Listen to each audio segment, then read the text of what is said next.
All right, some more breaking news coming in at this moment. A delegation of MPs from the NCP have reached former Prime Minister Dr. Manmohan Singh's residence. This could be a massive show of solidarity for the former Prime Minister.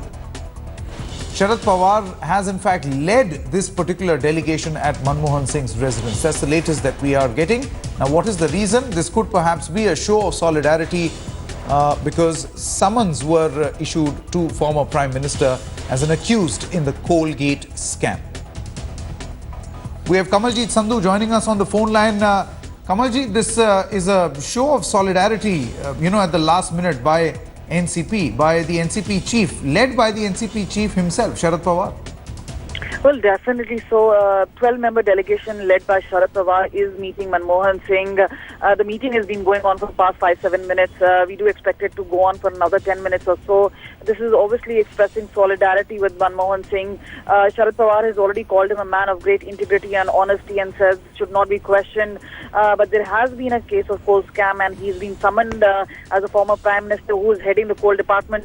So yes, there has been a show of solidarity, not just by the Congress party, but also the former alliance partners, which includes the NCP. The 12-member delegation has obviously gone in. They have been speaking to him, expressing solidarity. There's also a march in the evening by Sonia Gandhi.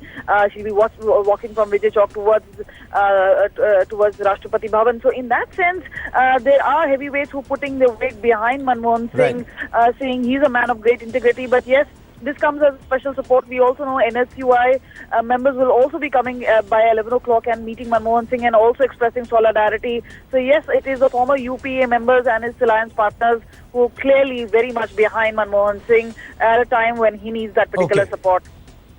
All right, Kamaljeet Sandhu there joining us with all the latest. Time now for a short break on First Up, but news and updates continue on the other side.